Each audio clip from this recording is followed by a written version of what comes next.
Hola. Like, hi, Surprise! surprise. I love it. Yeah, Margie had a last minute emergency today, so I stepped in. Okay, well, our prayers are with her. How are you? I'm doing good. Good, glad to be here. Let me see if I can Yeah, get a little more of me in there. So how is everyone? We still have people popping on? got a few people join right now. Yep. Yay. Well, did she tell you that I had an idea for some divinations? She said that you had some special things for us planned today, so don't It worry. was going to be really easy for you. I love it. No. Okay. Well, to stay in the hour, we probably should get rolling. And then, like, maybe in between, I'll take a little break and see who's joined us along the way. But I would put out there right now that anyone, I do have some uh, shamanic wisdom cards that I want to be able to pull for anyone that wants one today that is asking about the retrogrades. Basically, what we're going to talk about today is this week's energy has got 3 retrogrades and 2 pre-retrogrades. So 5 back-to-back of our 7 days this week is movement in the sky, or, actually the lack thereof, because everybody slows down at this point. So it was fascinating that I got a chance to actually pre-pull the cards, because I thought I was going to do it with you, but I figured that would take more time as well. And I had some open space, so I went ahead and did it.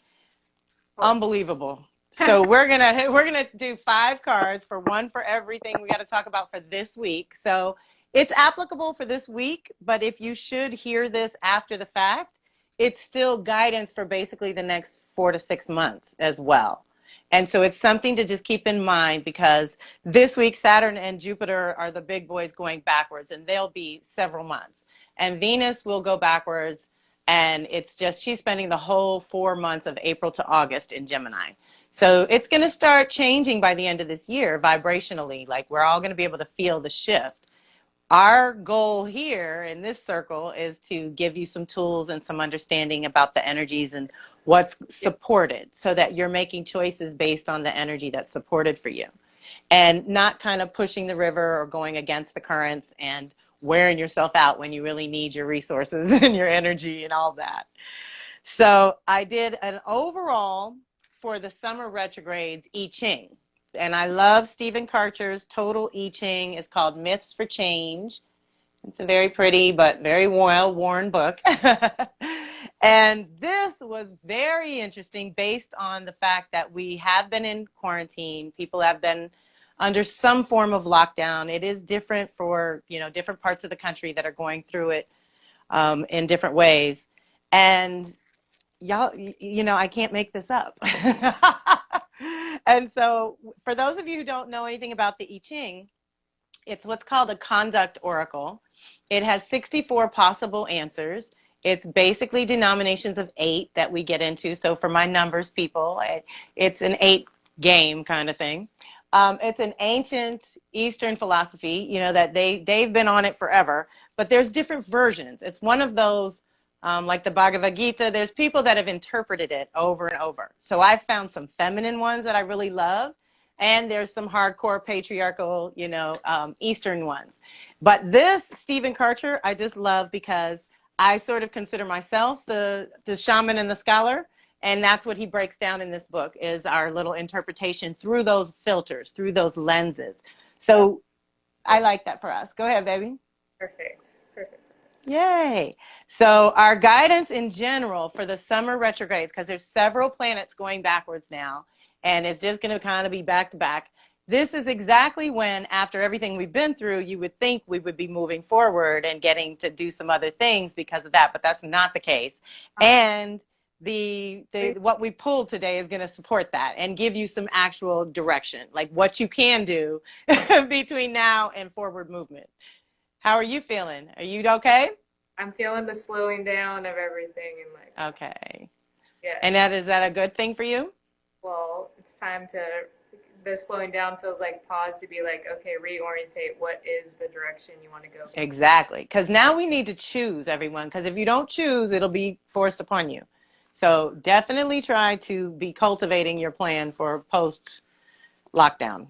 So what was fascinating was I got bound and stilling, which is number 52, changing to number 20, which was viewing. So we're going to talk about what that is, but real quick, when you do the I Ching, you throw, some people throw coins, and I did coins for a long time. They have these special coins, or you can use a quarter or pennies, 3 pennies, 3 quarters. I actually use cowrie shells for the last several years, and you just get a heads or tails. You throw those 6 times, and 80% of the time, you get 2 answers. You get what is going on right now in the present and what that's changing into, because we're always in change. We're always in movement. Things are always in flux. When you get those changing ones, you get what's called changing lines that give you your actual advice, the kind of specific highlights we should look into. And we had 2 changing lines. So we're going to look at those. But I'll be honest, I look at all 6 changing lines to read the advice, because that actually helps me interpret the 2 changing ones that are most important. It actually helps me understand them better. So we'll probably do them all. But, and it's kind of too long to go through the whole thing, so I'm going to kind of highlight it. But the keywords for bound and stilling, number 52. This is kind of present and as we go into the retrogrades. And then it's going to shift as soon as we get in there. And 20 is really powerful too. So our keywords are calm, still, stabilize, bind, fix, come to the limit or boundary, articulating your experiences. Okay, who are my writers out there, my journalers, becoming individual, and the sacrificer. So here we have the overview for bound and stilling. Describes your situation in terms of recognizing a limit or coming to the end of a cycle. Deep breath. The way to deal with it is to calm and stabilize your desire to act in order to understand what has been accomplished. Okay, so let's everyone doing these self-reviews. When Saturn goes backwards, like it's doing now and it does every year, it's a review of our reality, and it gives us a little bit more potency for our individual work when it goes backwards as well. When it's forward, it's social, collective, and it's moving the group along. But when it's backwards, it gets personal. So this week, we are redefining our reality. We're setting that ball in motion, let's say, for the next couple of months. And Jupiter going backwards is time to edit the story. So this is where we're going to be focused and conscious about editing our story. What story do you want to tell on the other side of lockdown? And so the general overview goes on to say, you know, so we said we want to understand what's been accomplished. Take this pause, calm yourself. Don't try to advance. See through your desire. So this is something I've talked about too, about going forward to your future self. By doing this, you stabilize yourself in the world of the spirits and allow them to emerge. Quiet your body. Calm and stabilize your back. Deep breath. This stills your personality so it is not caught up in compulsive actions. This is what we cannot do going forward, is just back to same old autopilot, compulsive actions or reactions to being locked up. You know, a lot of people might just, let me out. And that's not good either. So let's be balanced about I believe in it anyway. Re-entry should always be slow, no matter what you're re-entering, you know, no matter what it is. Move through your life as if, oh, this was deep, y'all. Move through your life as if the people you normally recognize were not there. Oh my God, and this is what we've been doing. This is not a mistake. It allows you to stabilize and articulate yourself. So we have been pulled away from the people we normally get to see, and it's reset things within us, and it's helped reorganize us internally so that when we all come back together, hopefully we're coming back at a higher level. You know, are you picking any of that up with your clients and people as they're going through their process and evolution?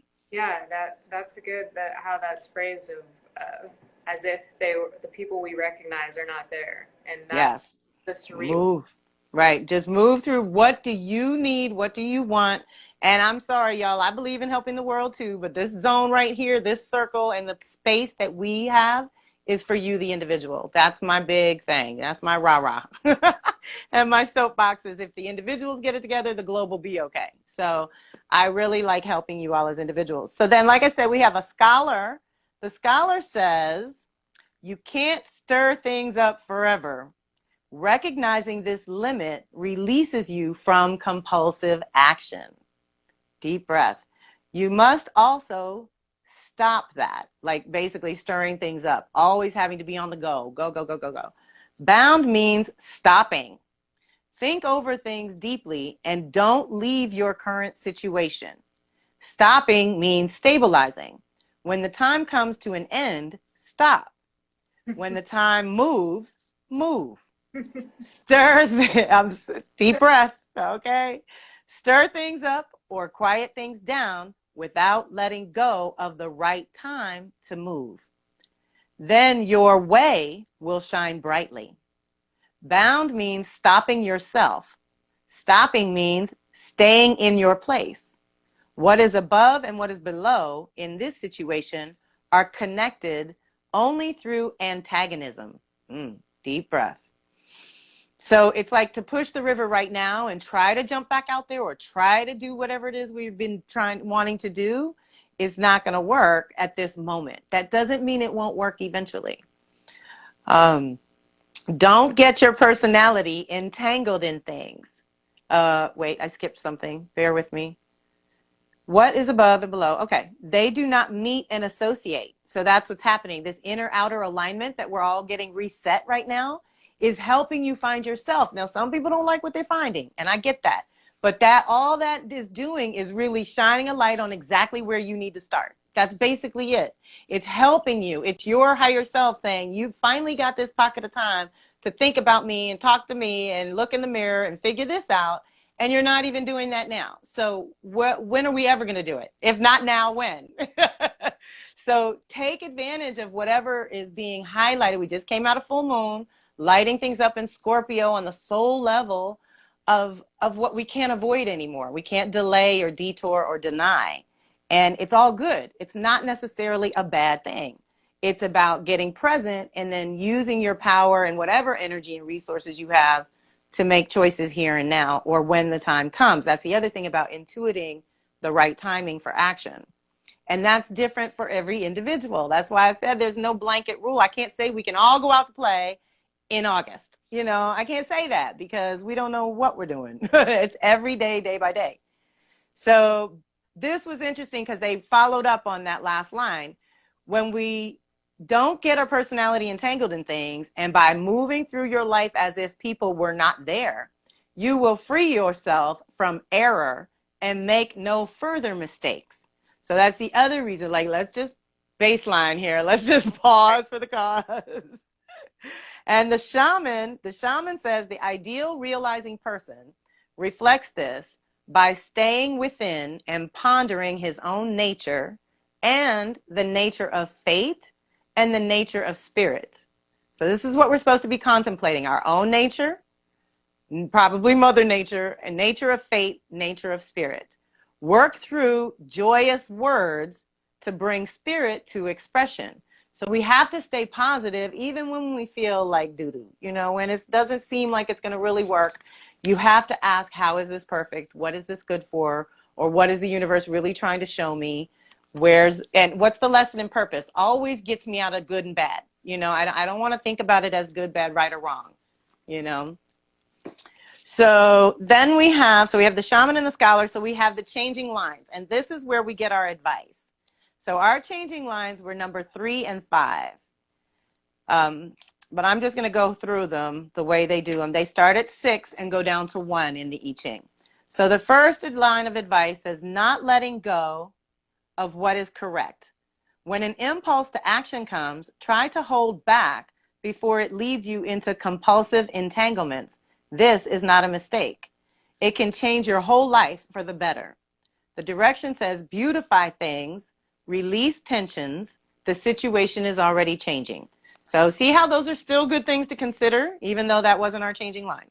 Number 2 says you can still listen and respond. Deep breath. You can still listen and respond. Though you can take this opportunity to stop running after impossible desires, you cannot help others who are on the same course. Deep breath. Though this makes your heart ache, still yourself. Again, be still. Do not fail to heed this call. That is the call to secure your mask first, to take care of yourself. Yes, I get it. There's lots of people going through this crisis a lot harder than some, and it's different and unique for everyone. And so we can't even deal with that. Like, our little brains can't wrap around helping every single person we know is in distress right now, or why they may be in. Because some people it's mental, some people it's emotional, some people it's physical. You know, it's a lot, it's different. You talking? No. Okay. So then, yeah. Number 3 is one of our changing lines, 3 and 5. So this is one. Exposed to danger, the heart smothered. You are cutting yourself in two, separating yourself from real and legitimate desires. Deep breath. The acrid smoke from this repression smothers your heart. You don't have to make this sacrifice. It won't help anyone, least of all you. The direction says strip away old ideas, be open, and provide what is needed. So deep breath. That's one of our advice. So if there's any way, you know, like it says, feeling smothered in any kind of way, feeling like your heart is closed off and you can't open up at this time, let's talk about that. Let's pull a card. Let's do something. And then 4 says, this means stopping the body's drives. Still your compulsive actions, emotions, and desires. This frees you from mistakes and lets you see where your real motivations lie. It calms and stabilizes the heart. Direction, search outside the norms. Don't be afraid to act alone. You are connected to a creative force. See, we're never alone. We're always connected to spirit and our angels and ancestors. We have a whole team. So here's our second line of advice, is number 5. This is centered and correct. If you reflect and restrain your speech, what you say will have order and elegance. So let's think it through before we make these commitments on the other side, everyone. When you can communicate like this, your sorrows will vanish. Direction says proceed step by step. Gather energy for a decisive new move. So right now it's the research and development phase. We're gathering energy, we're gathering information on ourselves, like what's going to really work for us going forward. And we keep talking about this, how it's going to probably be 50-50. Some are dying for a hug and a party and to get together, and others are like never going to want to be touched again. Don't even come near me. So we have to respect that, but I got to tell you, I'm in the hugging bunch. So our final bit of advice is, this is magnificent completion. Meet people with generosity, honesty, and care, and you will receive it in return. This is the end of your isolation. You have learned what you need to face your new life. The way is open. Release bound energy. The situation is already changing. So we're planting seeds for that. But I even know from what it's changing into that we do still have a little pause going on. So everyone, you know, get to whatever bits and pieces are most important to you, most valuable to you. What are the ideas, thoughts, and concepts that you're operating on, that you're making your choices from? And get your filters out and clean them up and figure out where that's all at. But now that situation of stilling ourselves, getting grounded internally is changing, because they were always on the move here. And the key words for number 20, which is viewing, is reading the signs. See how you have to be able to hear yourself think, to hear spirit talking to or through you? Reading the signs, let everything come into view, examine, contemplate, divine the meaning. Like I said, what's the lesson and purpose? Especially when you're seeing something you don't understand. Like, what is this? Can you please clarify? The invisible manifests in the visible world. We're going to get to some of that too in the other reading. The Tower card, initiation begins. Basically, when everything crumbles, that's our new beginning. When the Tower card comes and everything falls, and our facades and all the fronts and the the things that we put on to appear right, now we have to be right. And so that's the challenge, is meeting that level. And so we don't have to do all the details, but we'll do the overview of viewing. Viewing describes your situation, because this is what it's changing into, in terms of the need to look without acting in order to find the right perspective. Deep breath. So our situation needs to look without acting. This is what the retrogrades are all about. Remember, that's what our advice is too, is just review, revise, revision, go back over. There's something and then the thing is, it's also reviewing the last 3 to 6 months of our lives. So we can really process that a little more consciously now that we know we're in the thick of it. We know it's probably not going to be really over anytime soon. So deep breath. The way to deal with it is to let everything emerge and divine the central meaning. So that means intuit, follow your instincts. Particularly, look at what you usually don't want to see or think about. Deep breath. This figure describes a particular moment in a religious ceremony when the purification has been made and the libation is about to be poured out.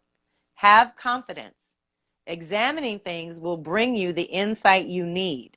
When you have made the preparations, the spirit will arrive and carry you through.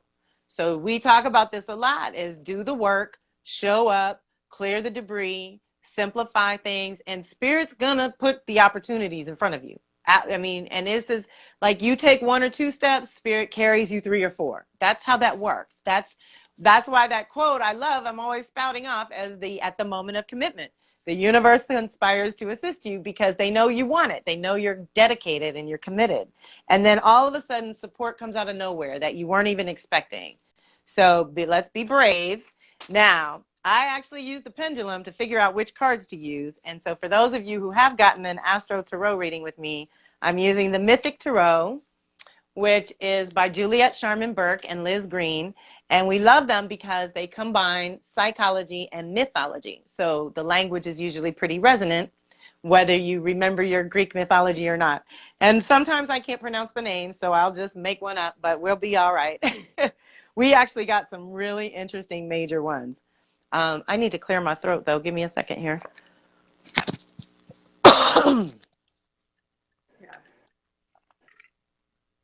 So here's what I did. Go ahead. Yo, please, chime in. Of how it's very consistent. The theme is like, man. Well, at least it confirmed it for me, because I'm one of those that's thinking it's going to be over one of these days, and Spirit was like, nah, girl, get over that. Okay. So, it's okay. So then it had to give me an assignment, right? I'm like, okay, if I'm still stuck in this zone, then you got to help me. And that's usually how I ask for the guidance, especially when we're together in a circle, is what do I need to know that I need to share with people that is going to be resonant with others? That way I know I'm getting a clear message. And so this week, like I said, Sunday, today is what, Tuesday the 12th? Tuesday, yeah. God only knows, right? Sunday, Saturn retrograded at 1 Aquarius. So here's the deal. Saturn's been in Capricorn. It's going right back into it. It's going to spend a little bit more time finishing up the Capricorn zone.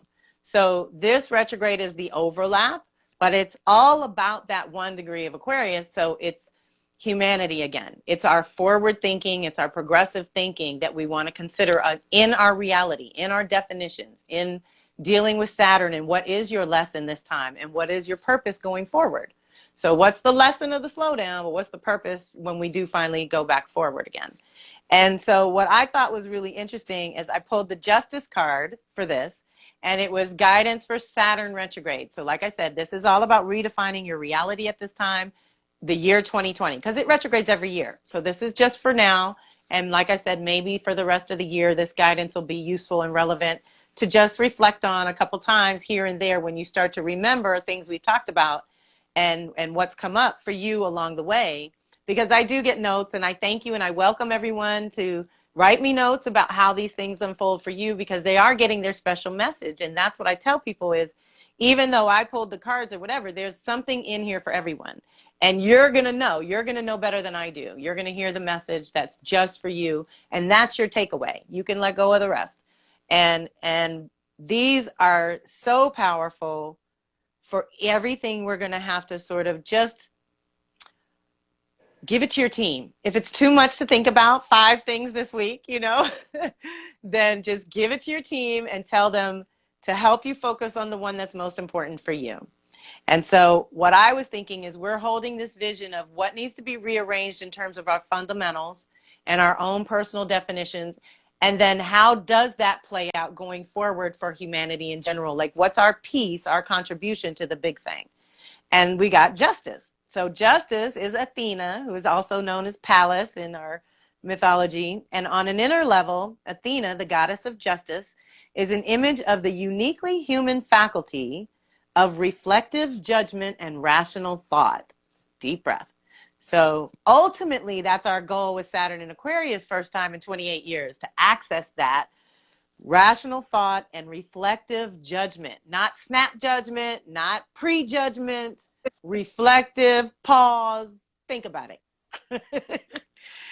To the Greeks, this faculty was divine because it differentiated man from the beasts.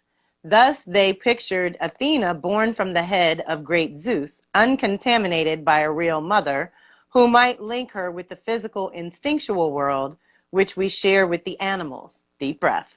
And thank you, God, for that. Athena's judgments are not based on personal feeling, but upon impartial, objective assessment of all the factors contained in a situation.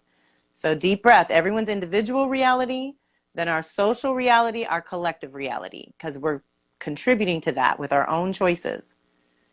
So these are the impartial, objective assessment of all factors contained in a situation, and on ethical principles which stand as firm guidelines for choice.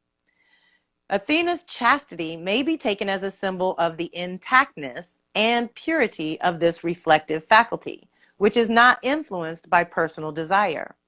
Her teaching of the civilizing arts also reflects the capacity of the mind to hold untamed nature in check and transform it through clarity and objective planning. So we got to think about that too.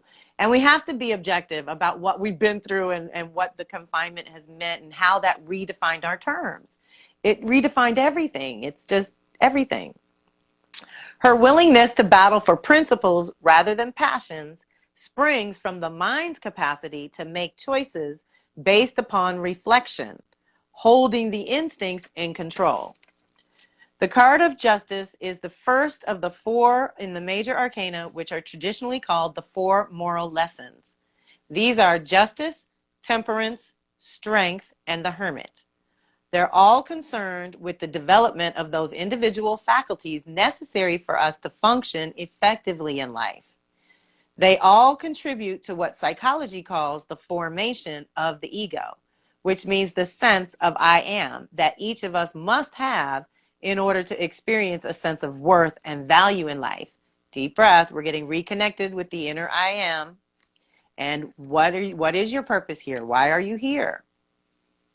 And we have to have this to function. It's not, ego's not entirely bad. It just can't lead. Right. And to cope with life's challenges from a stable and truly individual base. That's the other part of that. The Fool, having passed through 2 great challenges of youth, which are erotic desire and aggression, now faces the necessity of building his character and developing faculties which help him to deal with the great range of life's experiences. So let's just say at a minimum for the young country that America is, this is our growing up. This is the next stage of evolution for being more responsible. For those of us who were trained to believe in the Constitution, it's, you know, there are ways to take pieces of it and evolve it to here and now that makes sense. And so deep breath. This justice we're calling forward that Saturn in Aquarius, I think, promises on a certain level. And so if we can cultivate it within, we can really draw it into being in the social collective realms. We can make it happen. The Fool's been moving through all these things, now faces these character building things we got to all have to go through at some point or another so that we can deal with the great range of experiences. Thus, the Fool meets Athena, goddess of justice, When he meets her, he must learn how to think clearly, how to cultivate the faculty of a balanced mind. Deep breath. He must learn to weigh one thing against another, something he could not yet do in the card of Lovers, and come to the most impartial judgment possible. Justice is not possible unless we respect fairness and truth. Hello, good morning. As important ethical principles, rather than as nice behavior, which we adopt because we want to be liked by others. Athena raises us up above nature and represents our striving toward a perfection conceived by the human mind and spirit. So on a divine level, the card of justice appearing in a spread implies the need for balanced thought and impartial decision making. But like Athena's sword, this card is double-edged. There are spheres of life where Athena's cool reflection is too chilly. So then you have to have your own discernment and judgment to decide when it needs to be practical, rational thought, and when you do have to follow your heart. And so that's what we practice. That's why we practice. That's why we get together. There is no perfection. Her sword can be too destructive to the warmth of personal relationship on one side and too chilly on the other. And too chilly. Her sword can cut the heart with general truths which are inappropriate for a particular situation. Thus, justice, like all the major arcana, is an ambivalent figure. The fool must develop what she represents, but he cannot stay forever in her pure temple. So it's also not always the mind. Like we can't, I always say the heart has to sign off. You can run it through there, but then run it back through the heart and let the heart have the final say. And so that's our Saturn retrograde guidance. Then the very next day, the 11th, which was yesterday, Monday, Mercury hit Gemini. Well, first of all, when it's in its home sign, it's the most powerful, but it's also activating our mental body, and it's preceding Cancer, where it's going to linger in retrograde. So this is our precursor to the Cancer retrograde. It also happens to be traversing Gemini right as Venus is retrograding in Gemini, right as the North nodes have just moved into Gemini. So next week's weekly forecast, which is for basically May 17th to the 23rd, I tacked on a lot of extra stuff for our Gemini new moon, is going to be powerful, y'all. So we are pulling cards for those of you who just joined us. We have 5 things happening in our 7-day week this week. And so we're on number 2. And I pulled a card for each thing. And we got Justice for Saturn retrograde at 1 Aquarius. And now we're looking at Mercury and Gemini. And so Mercury is helping us process our situation too. And as soon as we have this, basically about 3 weeks of processing mentally, basically gather the information, get the ideas in front of you, start playing with the concepts and seeing what's available or what's working, what has chi, what feels good, what doesn't, what's still alive that you can even go forward with. And then just consider the mental break. Like we were saying, we want to be able to have a balanced mind. If you've been watching too much news, you don't have a balanced mind right now. You have a mind that's about to explode. So it's like we're going to have to do that first before we can do the fun stuff and get to the other goodies that we want to do. So using this time pre-June, July, which is basically May, is still gathering the insights and sort of trying to piece it together mentally. Because when it does linger in Cancer, it's going to ask us to figure out how we feel about certain things, and it's going to insist that we think with our feelings. And it's going to make us rewire that so that going forward, we can feel immediately what's right, wrong, good or bad for us as individuals. So this is why the break to realign is not necessarily bad. We all needed to disconnect from the major system. This is basically the Matrix, y'all. I'm sorry, but it is. And if you haven't watched the movie in a long time, it's a good refresher. So you get to choose, you know, and at the moment we still have a choice, and Gemini is going to help us with that. But Mercury being there can also make us overprocess. So that's my thing. Like I'm saying, get in nature, soothe your system. Don't amp it up, you know. And then it was really deep because we get this card a lot. The 7 of Swords is all about that guile and tact and diplomacy piece that can sometimes feel a little false. And so for those of us that like to keep it real, this one usually rubs us the wrong way. But I also got the immediate hit that it's all in the presentation. So Mercury's helping us explore. This is our guidance just for Mercury and Gemini, is to basically explore our options so that we're making good choices for ourselves going forward. Because that's ultimately what Gemini brings up, how we communicate and express ourselves and make our choices. And so we're not ready to actually make them, but we want to explore what they might be and how, if we, and then like you just imagine choosing this before you actually choose it, what the I Ching said, reflect, but don't act. And walk yourself through a few scenarios. Going back to the same old job, doesn't feel good. Okay, let's go this way. And walk yourself down a few surprising ways and see what feels good. Yeah. And know, and that'll tell you, because that's basically your heart and your instincts saying, no, this is going to be a better way for you. And it's not about path of least resistance, but you do want that definite yes in your gut, that it's like, yeah, I'm not going back to the old ways no matter what they say. So our guidance for Mercury and Gemini preceding the retrograde, this is our preparation to review and do our regular thing with Mercury retrograde. The Seven of Swords represents application of mental energy in a cautious, wily, and diplomatic way in order to gain the end desire. Here, the message is brains rather than brawn, and life may require the individual to develop guile and wit and cunning.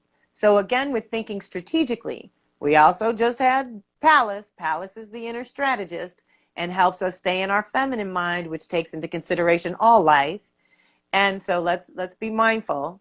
Yeah. Brains rather than brawn. Life may require that. The feeling of the Seven of Swords can be ambivalent, for we cannot be sure of the rightness or moral integrity of the goal. This is in the mythological story. Yet he obeys. Ultimately, we got to do what we got to do. And even if the goal is apparently a good one or a justified one, sometimes there's something slightly questionable about this card. Well, that's the mind. We have to question the mind. Mercury and Gemini is monkey mind all day. If we train it, we'll be fine. So this is the problem of the essential amorality of the mind. Uncontaminated by feeling values, the intellect can be cold and manipulative, and the end can sometimes justify the means, even when that end is a noble one. But this card suggests that life may require us to develop just such attributes, even if our natures dislike such obvious subterfuge. It may be necessary, and this can leave us with an uncomfortable feeling if we are at all ethical in our dealings with others. But at the same time, in the story, he can't arrive in town with trumpets blaring, so here we go. We must compromise our character, and this seems to be a requirement of the stage of the journey reflected by the Seven of Swords. Guile is one of the attributes of the mind and must therefore sometimes be used in life. In any exchange of opinions, this guile is needed. Otherwise, we should simply bully others and shout them down and achieve nothing. So this is the other thing about communicating with others and getting together like we do to talk about the possibilities of what we might want to do or what we're thinking about doing, because you might only have a picture of one little piece of the puzzle, and us getting together, we have several pieces all at the same time, and we can help each, and we do help each other that way. So this is the exchange of opinions that some folks want to squash, you know, and again, with our freedom of speech and freedoms to do certain things are getting killed, and all while the news wants to talk about the virus, they're not talking about the laws that are getting passed or the fracking that's getting done or the BS that's going down behind the scenes. So at the same time, we all understand this quality of guile. Priests, counselors have it as well, for tact as the kinder face of guile, and ideas must be clothed tactfully if they are to be communicated. So on a divine level, it's a time when it may be necessary to use guile, tact, diplomacy, and wit rather than strong arm bullying tactics to achieve one's end. So that's what I meant earlier about it's all in the presentation. When we go forward, just think of how you're going to have to explain to your friends and family if you're choosing a whole new path. You're going to want to communicate that in a certain way that elicits their support. You know, you don't want to go in with all your fear and doubt. You want to go in confident that you've made this decision for yourself, you're sure about what you want to do, and that it's a good thing. And even if they don't understand it and it doesn't feel right to them, That's not the important part right now. Not right now. Eventually it'll matter. But for the moment, we got to figure out how we feel as individuals to just get right, to just get straightened out and balanced again, you know? Yeah. So now that was our Mercury and Gemini precursor. Mars in Pisces, which is going to be a solid 2 months, but then it's going to linger in Aries. So what I got when I originally thought of this, I was like, wow, this is a way for us to dream up who we are and what we want in all new ways. And when it goes into Aries and stays there and lingers, it's going to rearrange who we are and what we want. It's going to rearrange our purpose in a way. And then we get to be it. And so this is the dreaming imagination piece where, like I said, you want to walk some visions through and see how they feel to your whole body. Let your senses immerse, let your imagination guide you through your sensory imaginational pieces. That's what shamanic journeying is. It's like active imagination. We go in and we visualize, and then we leave room for things to come to us. And it's a good practice to get into. And we got my favorite queen, the Queen of Wands. So she's the Queen of Fire, and she's very creative, but she's also, let's say, organized. That fire is banked, and so it keeps the house warm, it cooks, it's good, it's positive fire. So her name is Penelope. This is our guidance for Mars in Pisces for the next 2 months while we're redreaming our lives for the end of this year, 2021, which will be more like when we will have forward movement. So Penelope, the Queen of Wands, is the image of the loyalty of the heart and the strength of the creative imagination to sustain the heart's chosen goals. So deep breath, go to the heart first. She is in one sense a picture of the faithful wife, but her faithfulness is not necessarily a literal one, and some versions of the myth question this technical sexual loyalty. Penelope's loyalty springs from a much deeper level. All through the years of her husband's absence, she has no way of knowing whether he is dead or alive, and at times it would obviously be more convenient to choose another husband and get on with her life. Yet she knows intuitively that he will return, and it is this quality of faith and a loyalty which springs not from enforced morality, but from a deep inner conviction that in the end, everything will turn out right. That is what makes the Penelope in the mythology such a good figure to illustrate the Queen of Wands. So deep breath. Let's pause there for a second. Faith and loyalty, I think right now we have to hold that for our own vision to even believe we can have a vision. Do you know what I mean? To believe we can have a vision on the other side of this, we have to have that faith and that loyalty to spirit, to the miracles we've already witnessed and experienced, that there are more for us to experience and witness. Like, this isn't the end.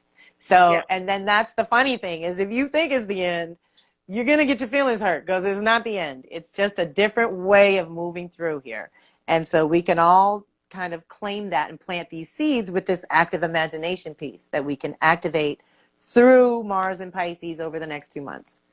And it's also another processor sign. Remember I told you Virgo, Pisces, Gemini, Sag are the processors in the zodiac. So we all have it somewhere, meaning we all process mentally, physically, spiritually, and emotionally in different areas of our lives.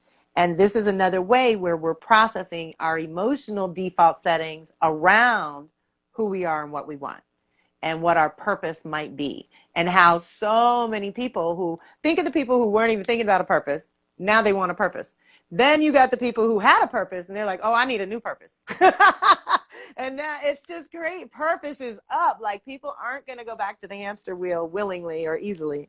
It's like, we're going to have to do something that has some meaning because we know it could all end tomorrow, you know? So it's like, let's make it worth it. Let's make it worth it. So she's hanging in there out of faith to her vision that, you know, it's like you have intuition. You know when your partner is going to be back or not. The figure is industrious, creative, versatile, strong-willed, and talented. So we need this all for ourselves. Industrious, creative, versatile, strong-willed, and talented. And she is also self-contained and stable, for her fire is banked and becomes the warmth of the hearth fire, a center to which many are attracted, like the 112 suitors who are drawn not only to the kingdom, but to the woman. The Queen of Wands does not go chasing after rainbows or trying to fly to Olympus. Excuse me, pastimes more typical of the night. She holds her great strength and energy within and devotes them to those few things to which she has given her heart. That's what we have to do. When we say simplify, narrow it down to what your heart wants you to do. In some ways, the Queen of Wands is that ancient image of the superwoman figure toward which so many modern women aspire.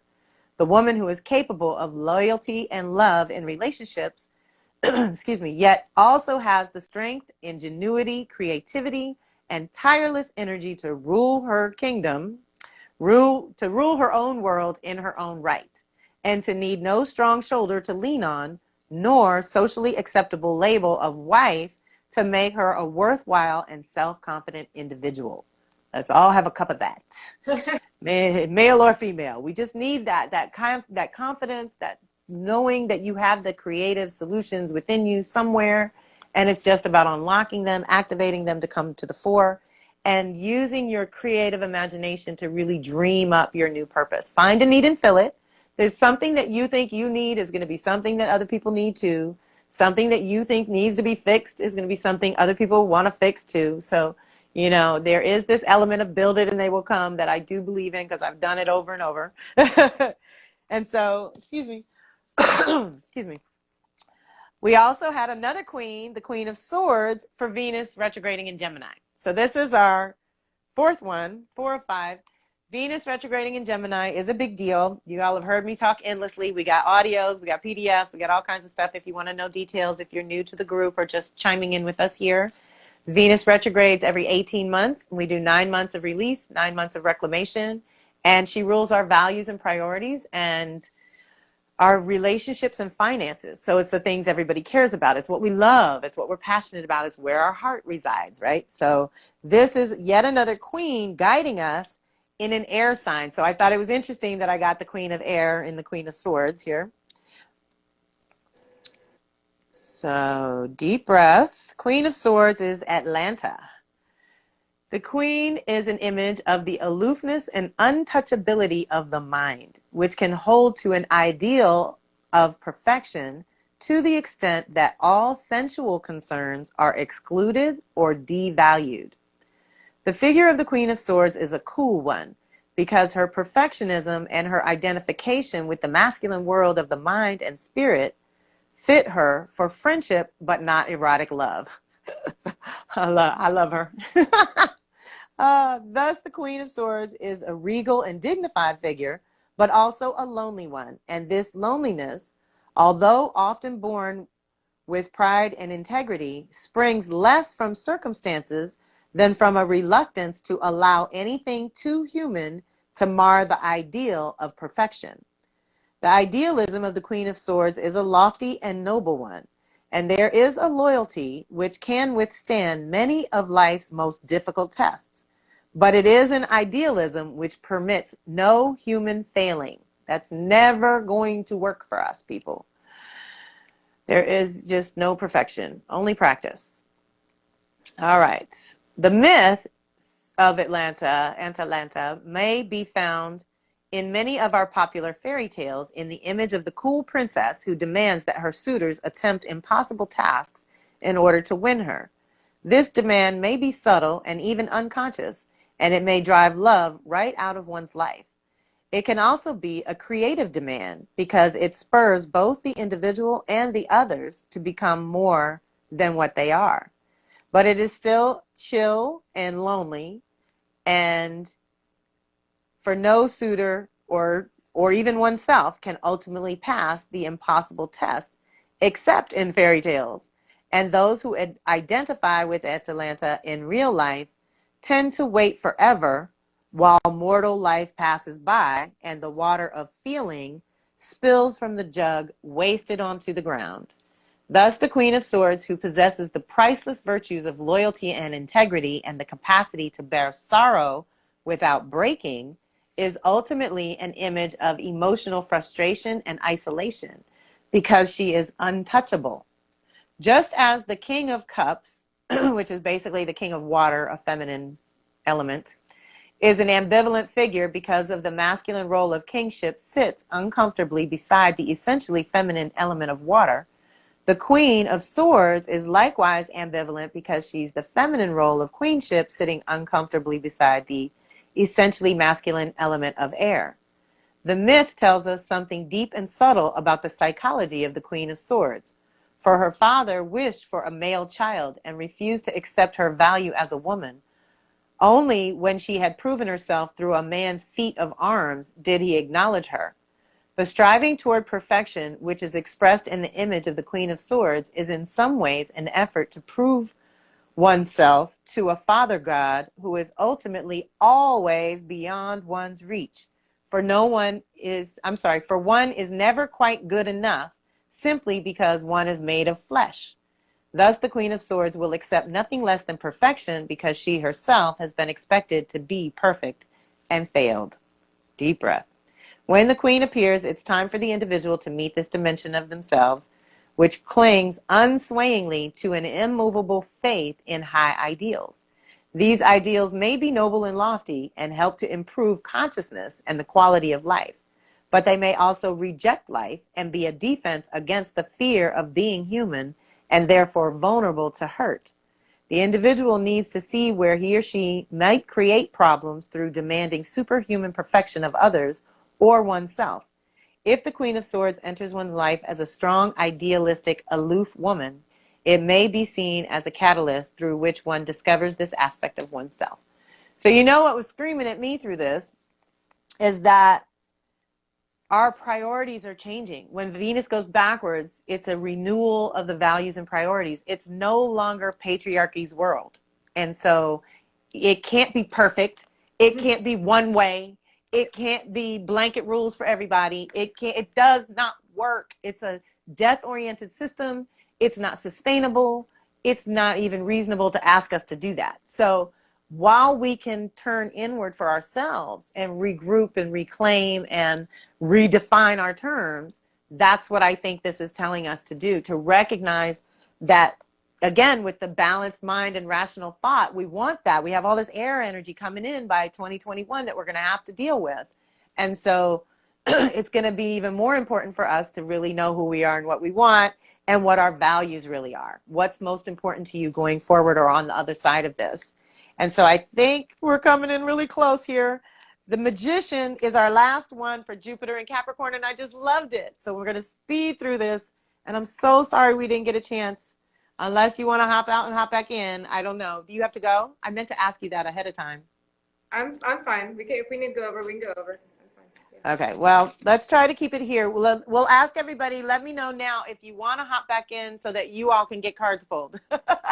And then I've got some things we can pull here.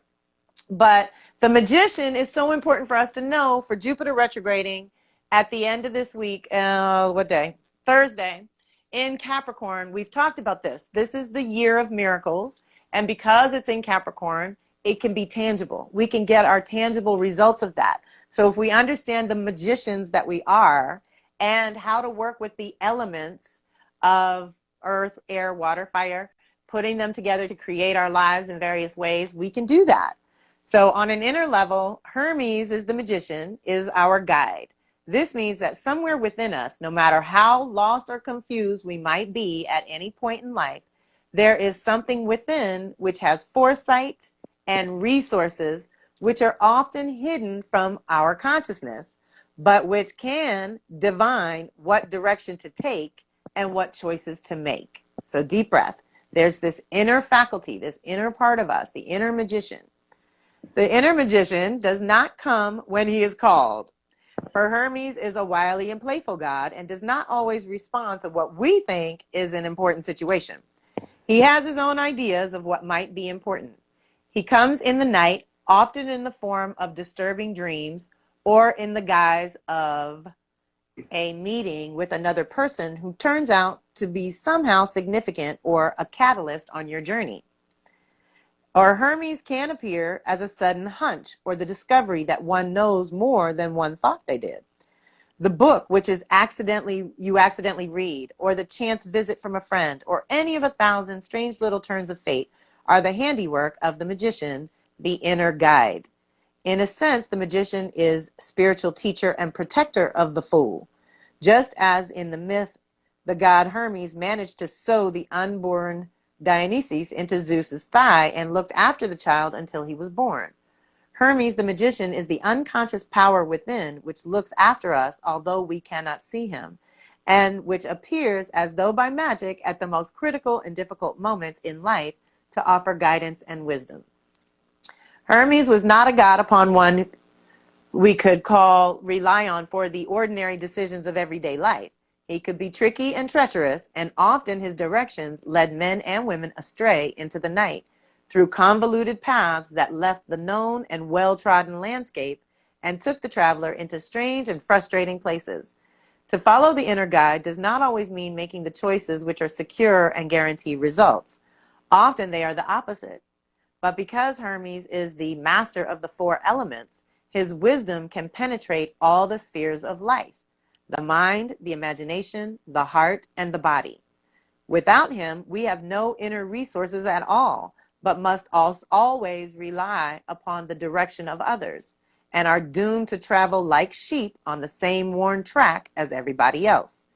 The fool meets the magician only after he has braved the precipice, for the visitations of the inner guide do not come when one hides safely in the cave.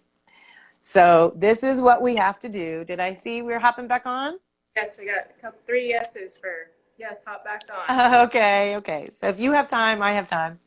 And that'll allow me to go into this, because Jupiter in Capricorn is really a great thing. And to retrograde is to edit our story and to redefine our truth and really claim the story you want to tell. And that's the other thing about visioning and going down the road a little bit and seeing how you want to come out of this. Like, what is your story going to be? Yes, we went in, and when we came out, what happened? So I did want to do the shamanic wisdom cards, because we can pull something to do for each of you. That's what I was thinking. I knew people were going to kind of want to know something just for themselves that they can do for the summer retrogrades, or just to honor the retrogrades at all. I was thinking we would do that. So work your magic and tell me what to do. What Thank time? you, Melissa. In front of me, tell you the truth. What time is it? I don't have the... It's 2 minutes. So if we want to like hop off right now and hop back on, that'll give us 58 minutes. Perfect. Yeah. Okay, babe. See you all soon. All right. Thank you, guys.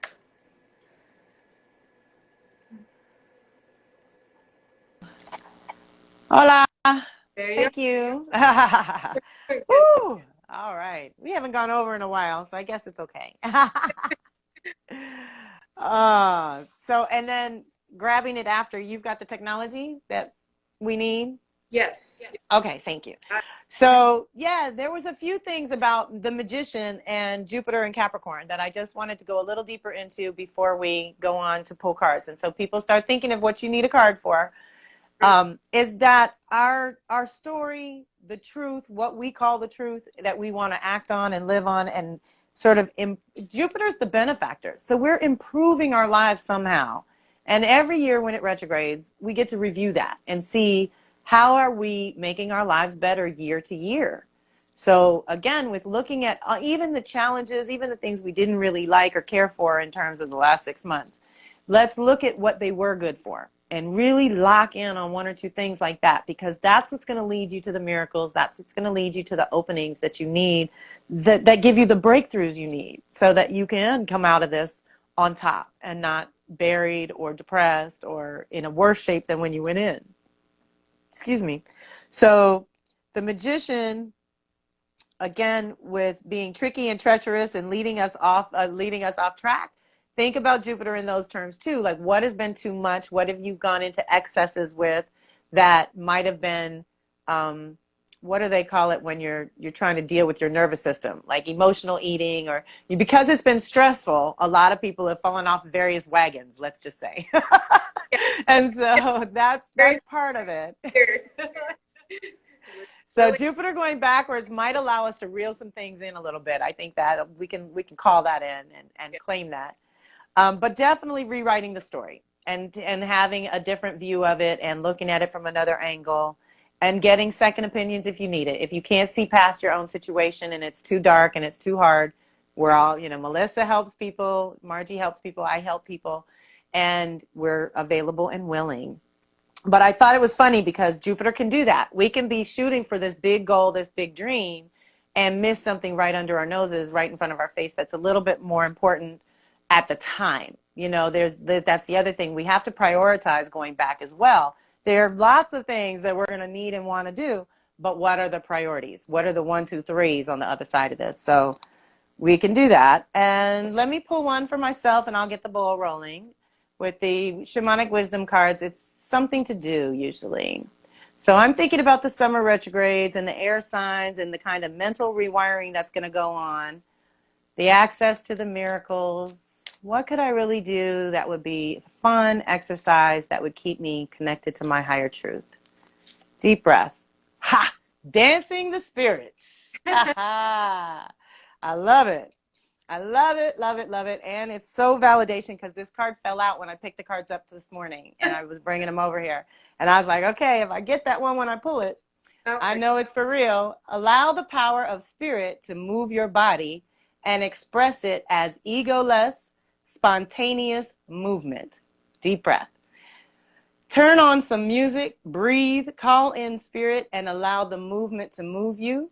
I can totally do this, y'all. Movement is essential to your spiritual expression. My body moves with the rhythms and vibrations of spirits. I love it. I love it, love it, love it. And I know if Sister Shaman's here, she's our resident dance teacher. So, who wants one? Sister Shaman? Yeah, I think so. We'll pull her first.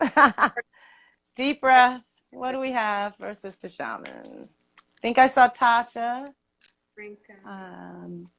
And that is Kimberly. I know Rankin. But this one's for Maria, Sister Shaman. What we got? Deep breath.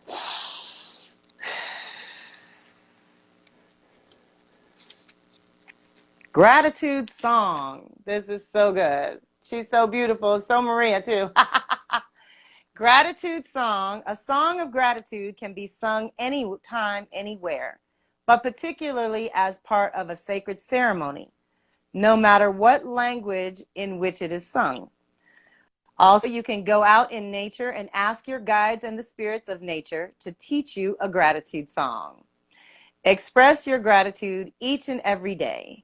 I sing my song of thanks every day. Yes, she does. I know she does. All right, Melissa, you want one? Yeah, let's do the ladies who asked first. So okay, who won? Someone else.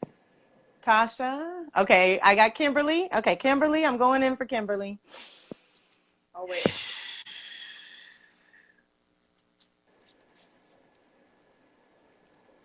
Kimberly got higher self. That's a beautiful card. Can you see that? Oh, wow. Higher self. The higher self is eternal and non-dualistic. It is pure consciousness manifesting as you. Close your eyes, allow your breath to slow and deepen, and listen closely to the whisper of your higher self. Your higher self has already given you the guidance you seek. Pay closer attention. The affirmation is, I am now able to discern the messages from my higher self from that of my ego. Ooh, we've talked about this one. So for the good of the group, I'm going to elaborate because everybody always needs a reminder on ego and spirit. So ego is the little voice in your head, another glimpse of beautiful higher self. Ego is the voice in your head that won't stop. You should do it. You should call him. You should do this. It wants an answer now. It wants a response now. It does not wait. It's totally impatient. Spirit speaks once, taps you on your shoulder, gives you a little flash. Either you listen or you don't. Either you follow it or you don't. It doesn't mean spirit won't speak again. It just means you weren't ready. You weren't ready to pay attention there. So I love this for Kimberly because I do know her, and getting closer to her higher self is really good for her. And I think it's totally activated and she's on point and getting lots of confirmations. And the other thing about your higher self that Shanta Gabriel taught me is to have your higher self filter everything first. So I would just venture to say that as well for the group and for Kimberly.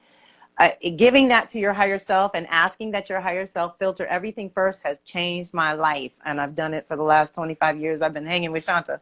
So it's so good because you can literally find out times where, like, I had some family drama and my husband and my son and I all do this prayer and it totally bypassed us.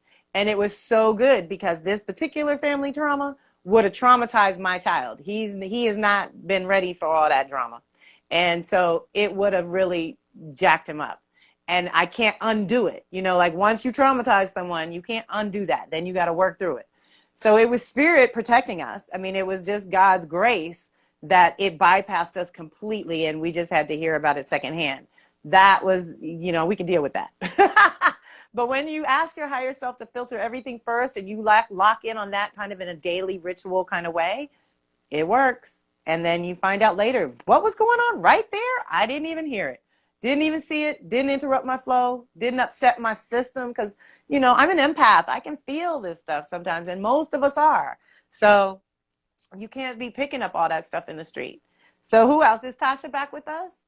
Yeah, Tasha said. Okay. Tasha, hey, darling. Thank you for being here, everyone, and thank you for coming back on. Tasha, deep breath. For Tasha. What do we get? All right. Another power song. More singing. I love it. Power song is really pretty too. She's got her drum, looks like, the light flowing through her. Power song. A power song is one you receive from a spirit guide that generates a strong sense of personal and spiritual power. I can't speak on it verbatim, but this is something that Pixie taught us how to do. And so I'm going to go dig in my trick bag and play with some of these things myself. While in nature, ask one of your spirit guides to teach you a power song, either in your native language or in a shamanic language. Also, sing a song that makes you feel powerful. And then the affirmation, ooh, this is juicy, Tasha. My power song sings me. I love it.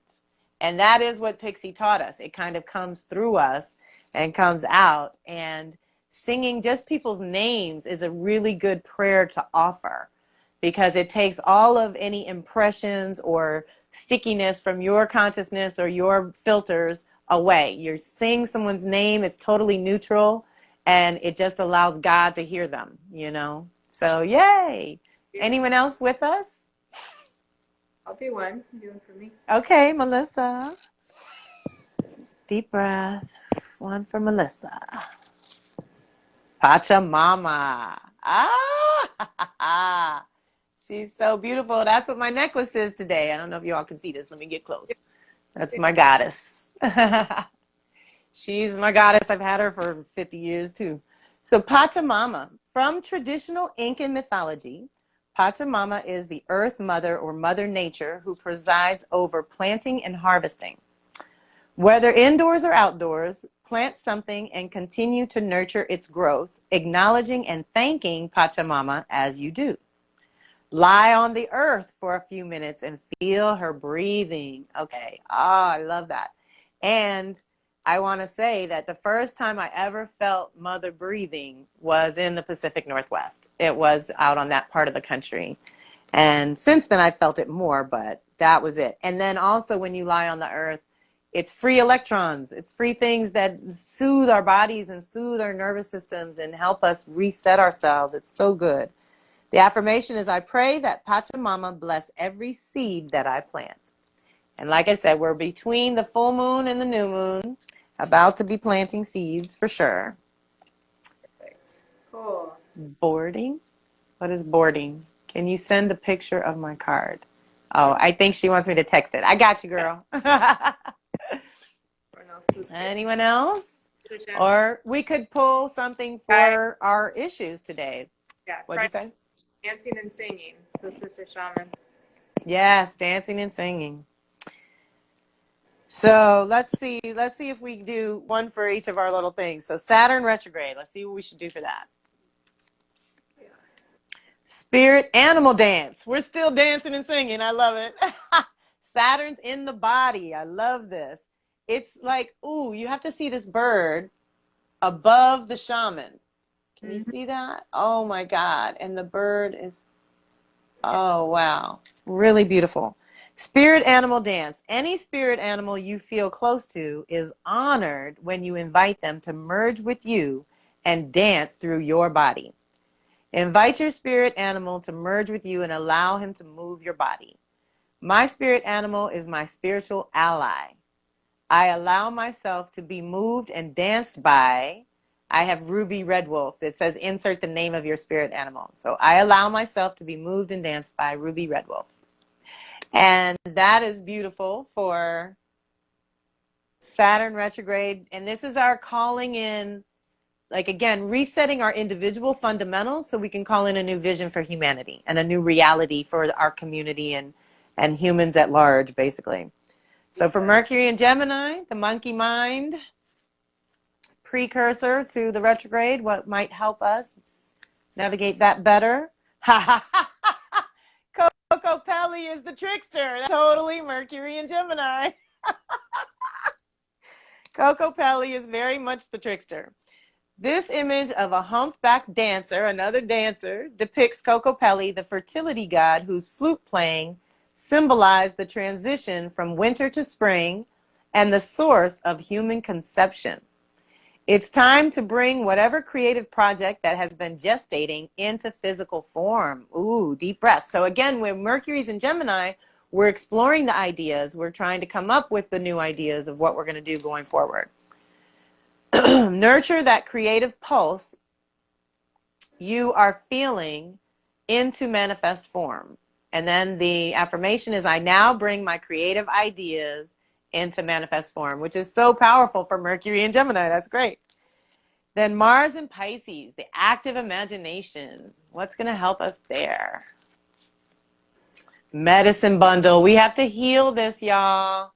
We have to heal the medicine bundle. So beautiful. A medicine bundle is a collection of personal sacred items used in ceremony.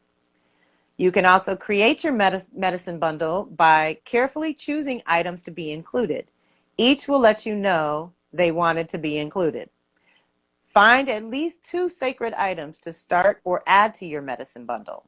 So for those of you who already have one, my sacred medicine bundle carries great power and serves myself and my community. So as we move through Mars and Pisces, activating our active imaginations, basically, and imagining who we are and what we want in our lives at this time. Like I said, it spends 2 months in a sign, but it takes 2 years to get through the zodiac. So it's been a while since we've had Mars and Pisces. And the fact that it is the precursor to going backwards in Aries, we're going to heal ourselves. We're going to heal our purpose. We're going to heal what we're here to really do. And the last, no, this one's 2 more.